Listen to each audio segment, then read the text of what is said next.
Rappler CEO Maria Ressa spends the night in detention at the National Bureau of Investigation.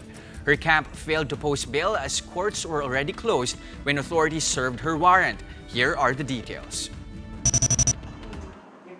NBI agents trooped to Rappler's headquarters in Pasig on Tuesday to arrest its CEO, Maria Ressa. That's in connection with a cyber libel case filed by state prosecutors against the veteran journalist. That case was built around a complaint by businessman Wilfredo Keng, who Rappler earlier identified as the owner of an SUV used by Chief Justice Renato Corona during his impeachment trial. Keng did not contest his alleged ownership of the vehicle, but he protested against the part of the report saying he also had links to illegal drugs and human trafficking. But here's the caveat. That story about Keng was first published in May 2012, 4 months before the passage of the cyber libel law, upon which Ressa is being indicted for. In a resolution, the DOJ defended the charge, saying that Rappler updated and published the Keng article again in 2014 that was well within the law's effectivity period and punishable under the multiple publication rule. Rappler, however, disputed this, saying that the article was only updated to correct typographical errors. Ressa also complained about not receiving a copy of the indictment.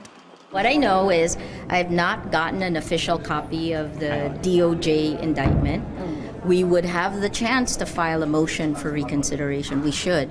The fact that an arrest warrant has been issued, well, really interesting. And I will follow. I'm just shocked that the rule of law has been broken to the point that I can't see it. But News of Ressa's pending arrest first broke on Twitter, with Rappler editors and reporters live tweeting the incident. News editor Miriam Go said NBI agents entered their building past 5 in the afternoon to serve the arrest warrant. She claimed that the officers asked them not to take videos, an advice they did not heed. Ressa also hit the NBI over the timing of her arrest. It was done late in the afternoon, where courts were already closed and her team could no longer post bail. She also questioned the validity of the charge against her, saying the NBI had already junked the same case last year. Still, Time Magazine's 2018 Person of the Year said her legal counsel will exhaust all means to get her off on bail. we're trying. Yeah, of course, that's what we want to do. But, let our lawyers do their jobs. What I've seen in the car ride coming here is that there are a lot of roadblocks. First, the timing, coming after the case, after courts are closed.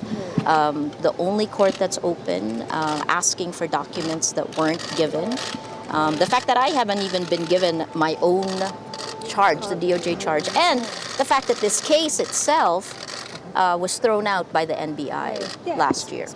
In December last year, Maria Ressa made it to the Time magazine as part of the publication's Collective Person of the Year for 2018. She was lauded for steering Rappler towards taking a critical stance against President Duterte's drug war, which had been marred with allegations of extrajudicial killings. Ressa believes that such critical reporting on the government's moves is exactly what landed her in jail. Rappler is still under fire for alleged constitutional violations over its ownership structure. President Duterte himself has taken to discrediting the news site, even calling it a purveyor of propaganda and fake news. Despite all these, Rappler says it will not stop in its quest for truth by reporting what it sees and hears. Maria Ressa seconds this, saying she will carry on with her job as a journalist.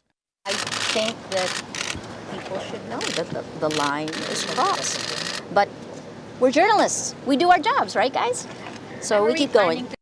Ressa's team is expected to proceed with posting bail as courts open today. They are also working on filing a motion for reconsideration.